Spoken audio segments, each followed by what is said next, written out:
masbuk idza adrakal imamu raki'an au adraka min qiyamihi malam yatamakkan mahu min qiraatil Fatihah, kecuali makmum yang masbuk.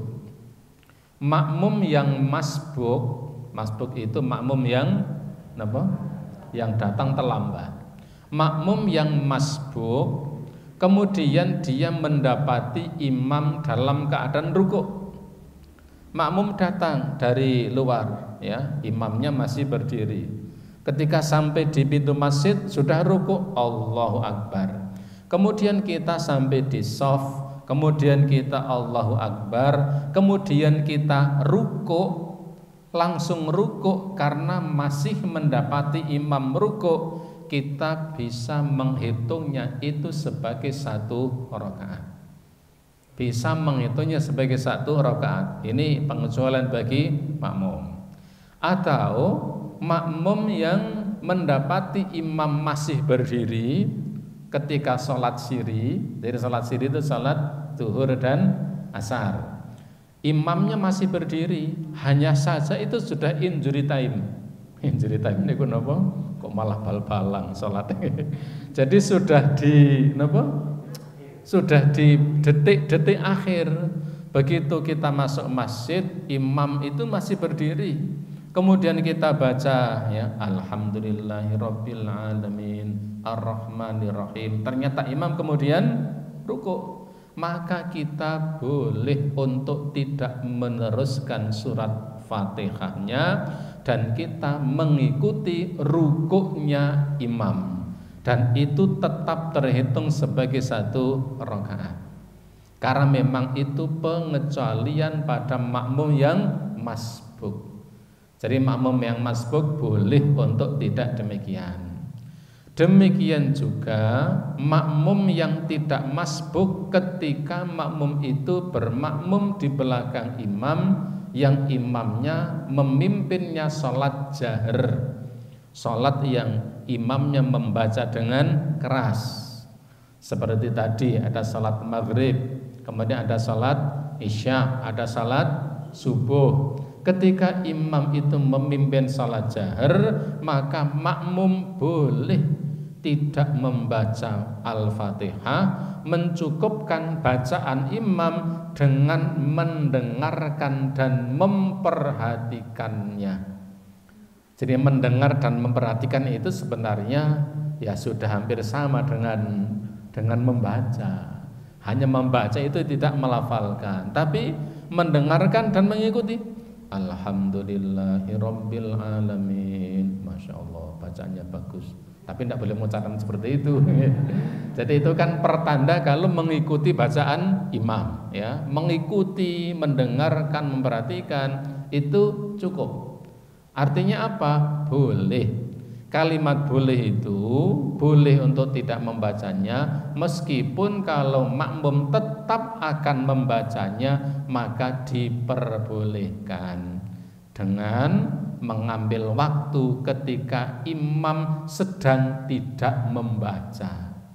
Karena ketika imam sedang membaca itu kewajiban makmum adalah mendengarkannya.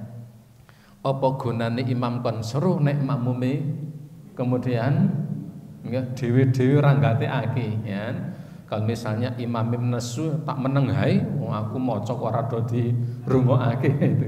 Jadi imam membaca jahar itu, bacaan keras itu kan fungsinya apa? Supaya didengarkan.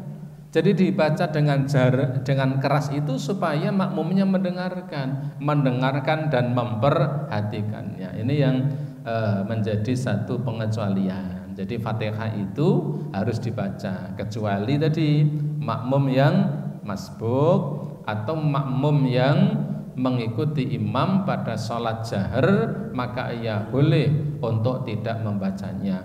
Namun ketika ia akan membaca di waktu jeda antara bacaan Fatihahnya imam dan bacaan suratnya, maka itu juga boleh dan baik.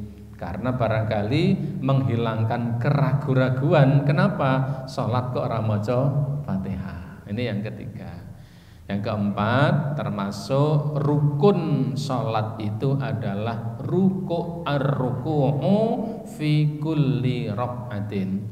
Rukuk pada tiap-tiap rakaat itu adalah rukun sholat. Rukuk itu termasuk rukun sholat. Sholat sengaja tidak ada rukuknya, sholatnya tidak sah. Adapun bacaannya itu bukan rukun, tetapi bacaannya itu sebagian ulama mengatakan kewajiban, sebagian ulama mengatakan sunnah, sebagian lain mengatakan penyempurna. Artinya apa? Ketika ada seseorang dia sudah rukuk, berarti rukunnya sudah terpenuhi meskipun barangkali tidak membaca. Jadi membaca itu menjadi penyempurna. Tapi kalau tidak ada rukuknya, sholatnya tidak sah. Ya, waladhdallin amin walam yakul kufuwan ahad, gedabruk kayak sholatnya anak kecil. Jadi walam yakul lahu kufuwan ahad, langsung gesut turun ke sujud tanpa rukuk, maka sholatnya tidak sah. Sebab rukuk itu termasuk rukun sholat, sesuatu yang harus ada. Liqouli ta'ala, sebagaimana firman Allah Ta'ala, ya ayyuhalladzina amanur ka'u wasjudu. Allah Ta'ala berfirman ya dalam surah Al-Hajj ayat yang ke-77.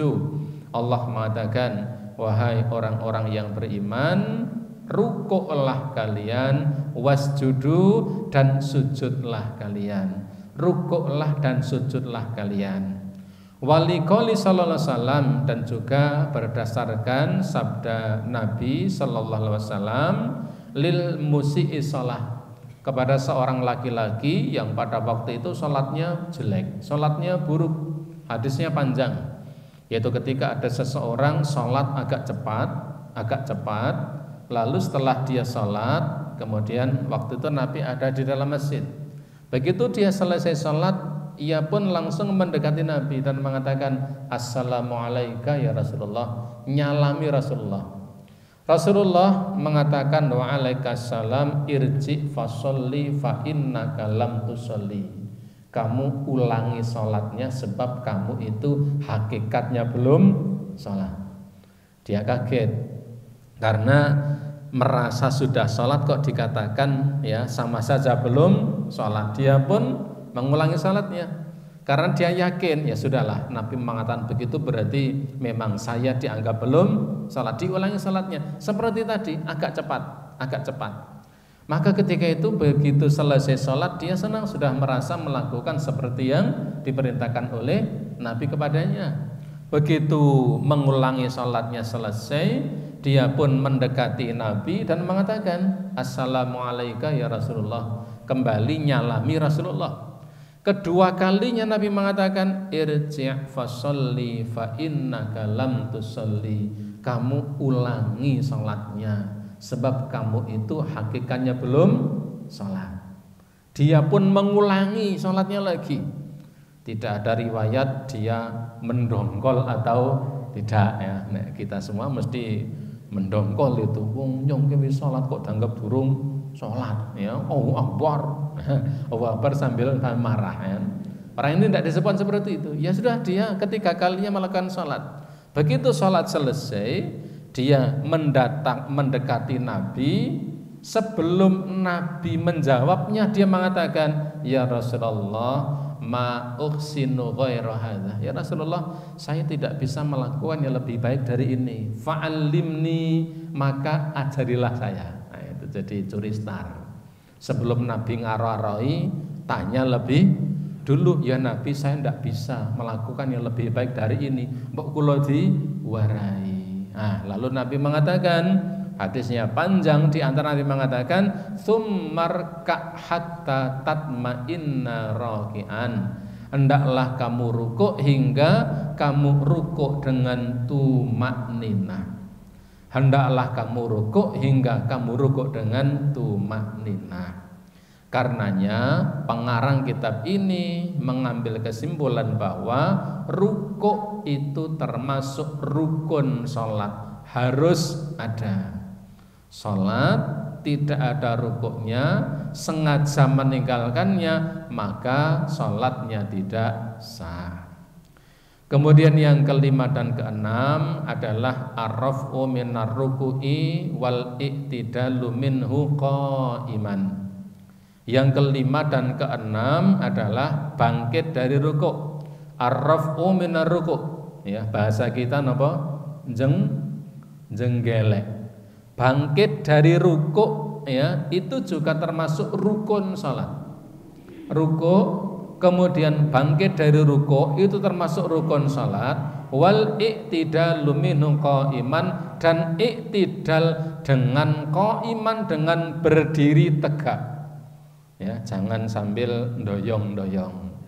Kecuali memang baru kena penyakit lambung boyok. Nek sing boyokan niku wong nek ditegake malah nangis kan. Nek ditegake malah merebes mili. Tetapi orang yang kondisi normal itu ketika bangkit dari rukuk begini. Sami Allahu liman hamidah Rabbana walakal hamdu. Rukuknya ini rukun, bangkitnya dari rukuk ini juga rukun, dan iktidalnya, iktidal itu berdiri sempurna, dan iktidalnya ini juga rukun. Tanpa iktidal salatnya tidak sah. Enten tanpa iktidal rodo enten. Jadi rodo itu ya. Kapan? Kadang nek dong salat-salat sunnah. Kalau yang paling masyhur di tempat kita itu ya kadang masih ada nek salat tarawih. Itu karena saking napa? Banter itu koyo menari-nari ya. Jadi rukuk sambil mandi itu ndak sampai ngeklik ya. Ndak sampai klek begini, tapi ya begini langsung kemudian turun. Para Nabi mengatakan, lalu hendaklah kamu bangkit dari rukuk hatta tatma'inna qa'iman, hingga kamu berdiri dengan sempurna. Karena iktidal ini termasuk rukun salat. Liqauli sallallahu alaihi wasallam fi haditsil musii shalah, sebagaimana sabda Nabi ya pada hadis yang panjang tadi tentang orang yang salatnya buruk itu, Nabi mengatakan warka hatta tatma'inna raki'an, rukuklah kamu hingga kamu rukuk dengan tumakninah. Tumakninah itu artinya bacaan itu terbaca sampai selesai hingga ia berpindah pada gerakan berikutnya. Itu namanya tumakninah. Belum berpindah pada gerakan yang berikutnya sebelum bacaannya selesai. Baik bacaan yang pendek maupun bacaan yang panjang. Bacaan yang pendek rukuk apa? Subhana rabbiyal azim. Itu bacaan yang paling pendek. Pendek niku napa? Pendek banget. Itu yang paling pendek. Subhana rabbiyal azim. Ketika itu dibaca selesai baru kemudian jenggelek, itu sudah dikatakan tumakninah untuk dia. Tetapi orang yang membaca dengan bacaan yang panjang ya tidak boleh dia mengatakan sebelahnya tidak tumakninah. Karena yang satunya dengan mengucapkan apa? Subhanakallahumma rabbana wa bihamdika Allahumma ighfirli. Wong nyong rampung ngadeg kok dheweke wis ngadeg, berarti dhewe ora tumakninah. Tidak boleh mengatakan demikian sebelum tahu apa yang dibaca. Dia milih bacaan yang minimalis, misalnya yang subhana rabbiyal azim itu cukup dibaca, kemudian selesai bangkit dari rukuk sudah tumakninah. Yang satu konsekuensinya karena milih bacaan yang panjang itu tadi, subhanakallahumma rabbana wa bihamdika Allahumma ighfirli, maka ketika itu selesai baru kemudian dia bangkit. Rasulullah sallallahu alaihi wasallam itu semenjak Fathu Makkah yang sering dibaca dalam rukuk dan sujud itu adalah yang bacaan panjang tadi.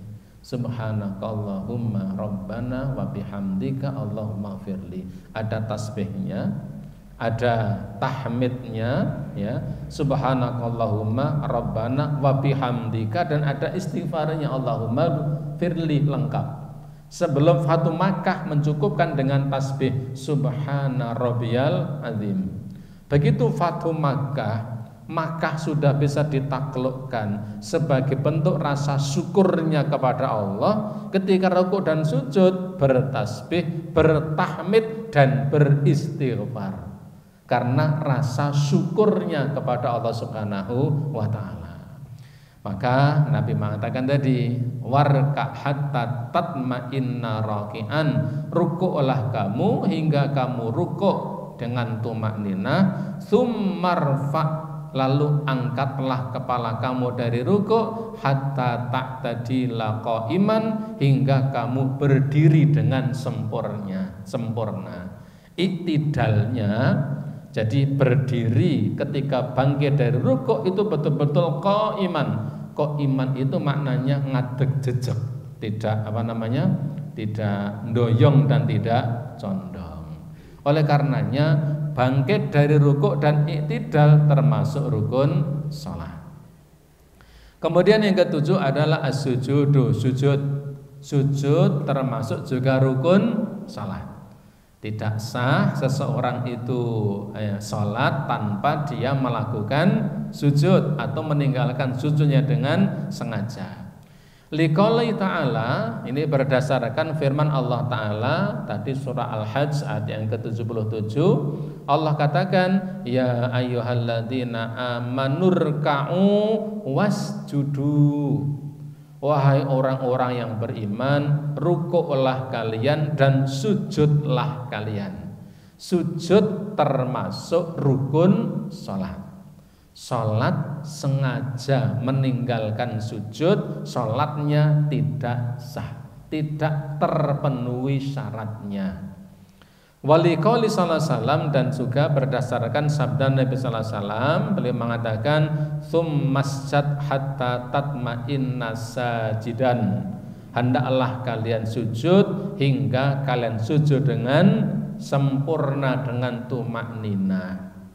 Wa yakunu sujudu fi kulli rak'atin marrataini 'alal a'dha'i sab'atil madhkurati fil hadis Ibnu Abbas. Kemudian dan sujud itu hendaknya dilakukan pada setiap rakaat.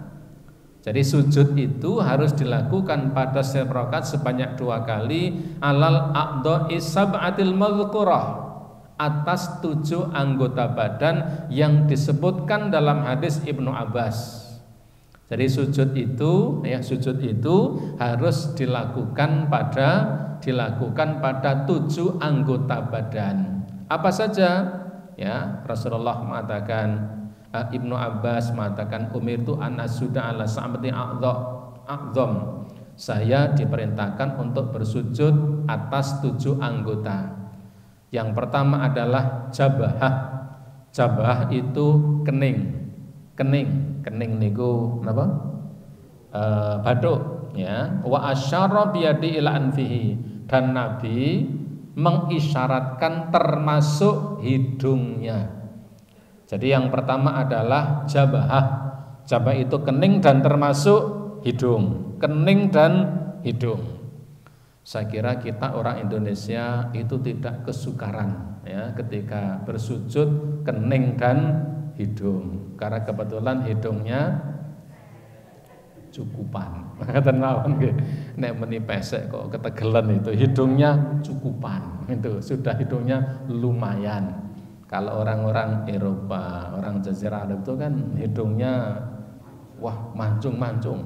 Sampai kadang-kadang ada yang sampai mentiung kan. Mentiung itu saking mancungnya sampai rodorek medun kan itu, karena saking mancungnya, ya. Sampai-sampai kita kalau ngelek itu kan ambok kakian, mbok ya kenyong ra ketong sithik ngono itu. Karena kita hidungnya itu cukupan.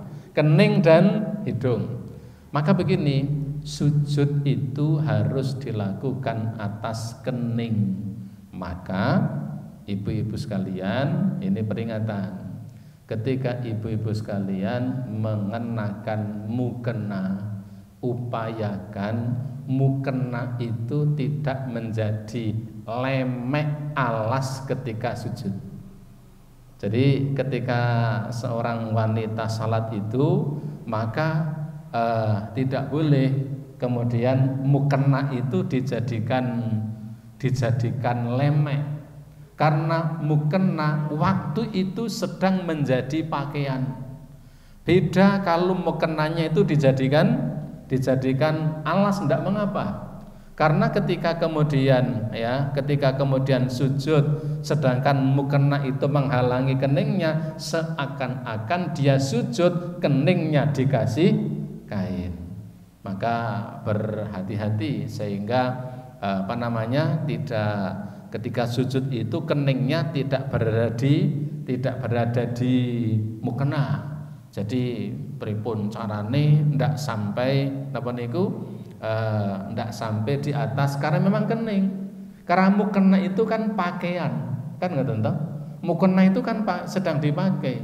Karena sedang dipakai, kalau kemudian sujudnya di atas mukena, seakan-akan kudungan mukena itu, keningnya ditutupi oleh mukena. Ini ketika seseorang dalam keadaan sujud.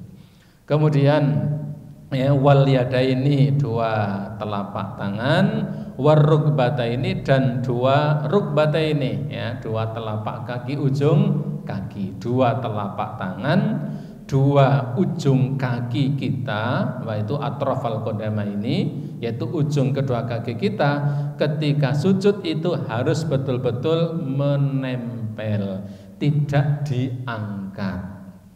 Yang kadang sering kita dapati karena sholatnya itu agak cepat, maka seperti jungkitan anak-anak, ya. Ketika sujud itu kakinya terangkat, jengkenik, karena saking cepatnya. Dan itu kadang kita melihat sekalipun tidak banyak, ya, seperti anak-anak kan, ketika sujud itu kan kakinya yang belakang naik, ketika kemudian bangkit kakinya turun, tapi pas sujudnya itu yang bagian ujung kaki naik. Padahal sujud itu 7 anggota badan itu harus betul-betul menempel di lantai atau di tanah atau di alas tempat dia sholat. Keningnya, kedua telapak tangannya, kemudian rukbataini, kedua lututnya, watrafal qodamaini, dan kedua ujung kakinya. Berarti 7, yaitu kening, dua telapak tangan, rukbataini, dua lutut, dan atrafal qodamaini, yaitu kedua ujung kaki. Ini 7 anggota sujud yang harus ikut sujud ketika seseorang melaksanakan sujud. Ini rukun yang ke-7. Kemudian yang ke-8 dan 9, ar-raf'u minas sujudi wal julusi bainas sajdaini, yaitu bangkit dari sujud dan duduk di antara dua sujud. Karena sujud itu 2 kali, berarti pasti ada duduk di antara 2 sujud. Duduk di antara 2 sujud itu termasuk rukun sholat. Bangkit dari sujud dan duduk di antara 2 sujud itu termasuk rukun sholat. Kalau duduk berarti ada bangkit dari sujudnya. Sebagian Nabi mengatakan tsummarfa hatta tatma'inna jalisan, lalu kamu bangkitlah dari sujud hingga kamu duduk dengan sempurna. Yang ke-10, ini ada perbedaan pandangan dengan para ulama. Yang ke-10 ini adalah tuma'ninah fi jami'il arkan. Tuma'ninah itu termasuk rukun sholat.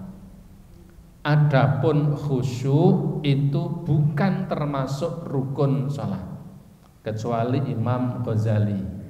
Imam Ghazali berpendapat khusyuk itu termasuk rukun sholat, sehingga kalau ada orang sholat tidak khusyuk, sholatnya tidak sah.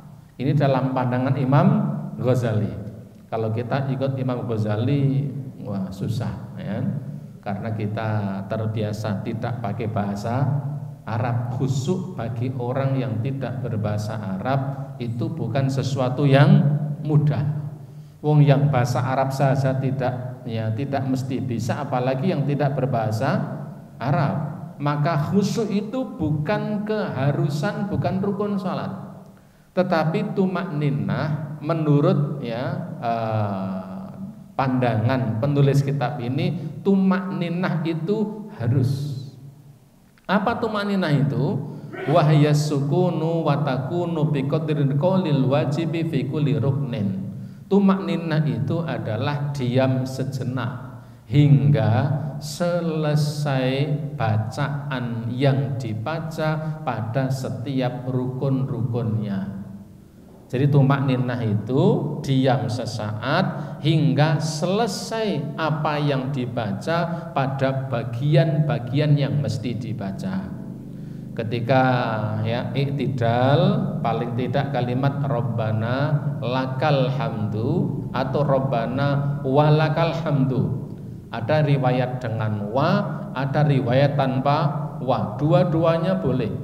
Dan kalimat Rabbana lakal hamdu dan Rabbana walakal hamdu, dua-duanya itu perkara yang diperbolehkan. Maka ketika seseorang iktidal, minimal Rabbana lakal hamdu selesai, kemudian dia sujud, itu sudah dikatakan tumakninah.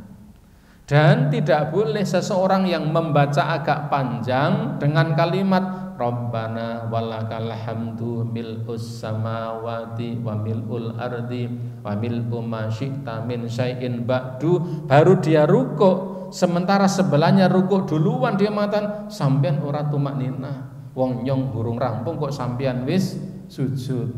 Ini kalimat yang salah kaprah itu. Nyong durung rampung kok sampean wis.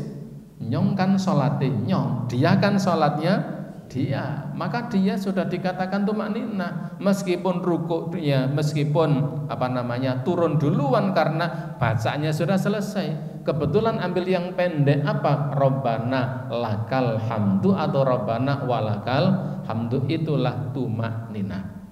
Jadi tumakninah itu berdiam sejenak hingga selesailah bacaan yang dibaca. Dia tidak berpindah pada gerakan yang berikutnya hingga bacaan itu selesai dibaca. Kemudian yang ke-11 adalah tasyahud akhir. Tasyahud akhir termasuk rukun sholat.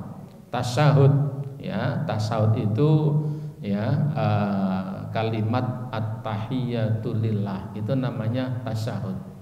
Tasyahud itu kalimat at-tahiyatulillah sampai akhir. Liqauli Ibnu Mas'ud, sebagaimana perkataan Ibnu Mas'ud mengatakan, kunna naqulu qabla ayafrudhu alaina tasyahud assalamu alallahi min ibadih. Kata Ibnu Mas'ud, dulu kami sebelum diwajibkan membaca tasyahud, kami biasanya membaca assalamu alallahi min ibadih, keselamatan atas Allah, keselamatan atas Allah dari para hamba-hambanya. Maka ketika itu Nabi kurun sekian waktu berikutnya mengatakan la taqulu salamu alallah, kamu besok kalau tasyahud jangan mengucapkan assalamu alallah, tetapi walakin qulu, tetapi ucapkan at-tahiyatu lillah wassalawatu wathayyibat sampai akhir, atau astahiyatul mubarakatus sholawatut sampai akhir. Itu ada riwayat yang berbeda. Tasyahud itu adalah bacaan at-tahiyatnya. Jadi at-tahiyatnya itu namanya bacaan tasyahud sampai apa? Sampai kalimat at-tahiyatul lillah wassalawatu wathayyibat assalamu alayka ayyuhan nabi wa rahmatullahi wa barakatuh, assalamu alayna wa ala ibadillahi sholihin. Itu adalah lafal tasyahud dan disempurnakan dengan asyhadu alla ilaha illallah dan sampai akhir. Ini termasuk rukun sholat.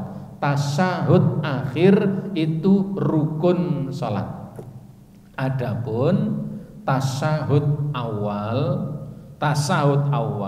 bukan termasuk rukun sholat. Maka dan sewu, kadang kita mendapati ada seseorang sholat duduk at-tahiyat pertamanya ming sedilit, hanya sebentar saja. Barangkali apa? Barangkali tidak membaca tasahud. Sahkah? Sah. Selama dia sudah duduk untuk atiyat meskipun tidak membaca tasahud. Maka kalau tasahud itu yang paling pokok rukunnya adalah pada tasahud yang kedua, tasahud yang akhir. Yang ke-12 adalah ya julus li tasahud, duduk tasahud itu juga rukun salat. Duduk tasahud akhir itu termasuk rukun salat. Yang ke-13 adalah taslim, yaitu salam, ya, karena selesainya salat itu adalah dengan mengucapkan salam, minimal assalamualaikum, baik warahmatullah, boleh ditambah wabarakatuh. Yang masyhur di kalangan para ulama adalah assalamualaikum warahmatullah. Itu yang dulu sering diperdengarkan Nabi pada para sahabat. Sehingga sahabat bertanya-tanya, apakah Nabi tetap membaca wabarakatuh dengan pelan atau tidak dibaca? Sahabat berbeda pendapat, tetapi yang sering dikeraskan adalah assalamualaikum warahmatullah. Itu yang sering dikeraskan oleh Rasulullah Sallallahu Alaihi Wasallam. Dan yang ke-14 terakhir adalah tartibul arkan ala mataqaddam bibayani. Yang ke-14 adalah dilakukan secara berurutan, boten jah-jahan. Allahu Akbar, toko langsung tasyahud, bar niku ngadeg Fatihah, njur sujud malah njur ruku', wah ndak karo-karuan. Tertib dilakukan secara berurutan. Ibu bapak, para jamaah rahimakumullah, ini yang bisa kami sampaikan, kita baca pada malam hari ini. Semoga bermanfaat. Segala kesalahan, kekhilafan, kekurangan, semoga Allah memberi ampunan. Dan kalau ada pertanyaan kita bisa lah. Ada pertanyaan? Oke. Bagaimana nih?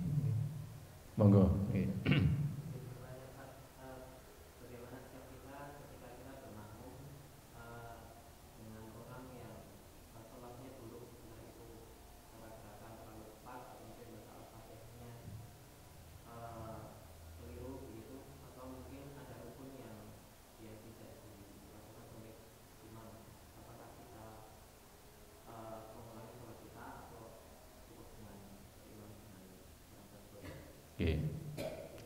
Ketika ada seorang imam sholatnya meninggalkan rukun-rukunnya, jika rukun-rukunnya itu ditinggalkan dengan sengaja, sholatnya tidak sah. Makmum boleh mengingatkan imamnya, Pak Imam mau mboten ruku misalnya, karena memang rukunya tidak ada. Ketika memang diingatkan seperti itu, setelah sholat kemudian imamnya ini melaksanakan sujud sahwi dan itu sudah terpenuhi. Ya, ketika meninggalkannya dalam kondisi dia memang tidak mengetahui. Tetapi kalau rukunnya itu berkaitan dengan rukun yang banyak, misalnya sholat zuhur baru 3 rakaat kemudian salam. Ya, begitu 3 rakaat salam, assalamualaikum warahmatullahi wabarakatuh. Di subhanawi wis pokoknya ndak. Begitu salam, imamnya tanya, mau kok do subhanallah pripun kurang setunggal misalnya. Dalam kondisi seperti itu, opo iyo. Apa yang dilakukan? Imamnya dah kita tambahi 1. Imam dan makmum nambahi 1 rakaat dan nanti dilakukan sujud sahwi. Ini terkait ketika ada rukun yang ditinggalkan. Sahkah begitu? Sah.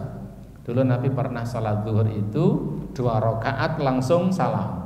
Nabi keluar, seperti ada sesuatu yang janggal. Para sahabat pun diam. Gek memang mau diringkas. Tetapi ada seseorang yang dikatakan dzul yadain, seseorang yang kebetulan 2 tangannya panjang. Dia mendekati Nabi dan bertanya, ya Nabi, apakah salat kita diringkas? Enggak. Apakah dikurangi?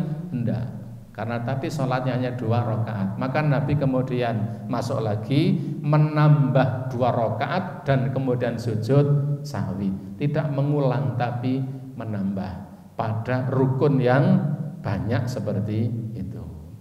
Bagaimana kalau kemudian Fatihahnya tidak fasih dan sebagainya. Kalau fasih dan tidaknya itu terkait kesempurnaan sholat. Ada hadis menarik, ketika seorang imam memimpin sholat, sholatnya sempurna, bacaannya bagus, tumakninah, maka kesempurnaan imam itu didapati oleh makmum, makmumnya ikut sempurna. Imamnya jos, makmumnya ikut jos.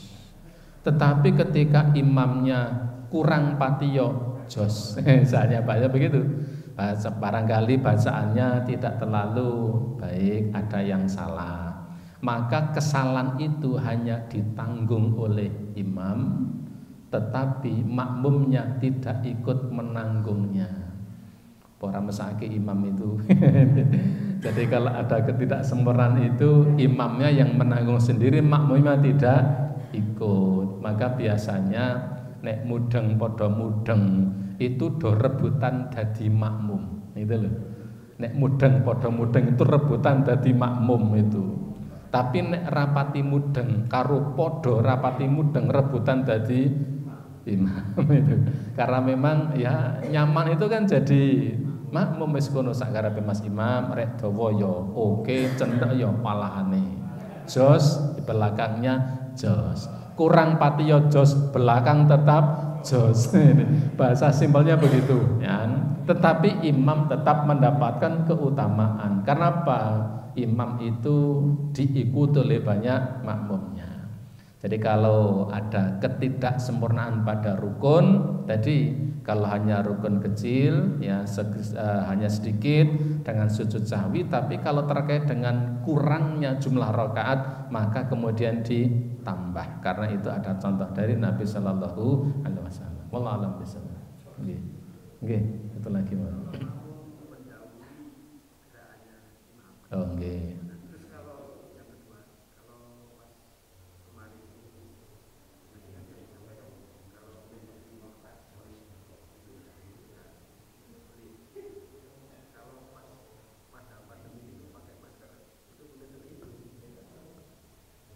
Oke, terima kasih. Yang pertama, turun tadi Pak Lali, mendahului imam. Jadi begini, kondisi makmum sholat berjamaah itu ada 4 kondisi. Pertama, ada yang mendahului. Yang kedua, ada yang barengi. Yang ketiga, ada yang ngeter. Biasa ngeter niku napa nggih? Napa? Dalit-dalit jadi nelat gitu loh, nelat ya. Yang keempat itu namanya ittiba. Ittiba itu segera melakukan ketika imam sudah melakukan. Pertama, mendahului tidak boleh. Nabi bahkan mengancam orang-orang yang mendahului gerakan imam akan dirubah kepalanya seperti kepala khimar atau kepala kuda, satu riwayat. Artinya apa? Itu ancaman. Ancaman tidak boleh mendahului imam. Yang kedua, barengi juga tidak boleh. Barengi tidak boleh. Kenapa? Karena Nabi mengatakan idza kabbara fakabbiru, kalau imam sudah takbir. Kabbara itu fi'ilnya madhi. Kalau imam sudah takbir lalu kamu takbirlah. Berarti mendahului, menyalahi perintah ini. Apalagi yang ketiga yaitu ngeter atau apa niku? Ngeri banget. Yang sering kita dapati begini, di rakaat terakhir, sujud yang terakhir, sering ada makmum sing sujute dawen, ya, berasa dawen, dawa banget. Jadi ketoki porem itu loh.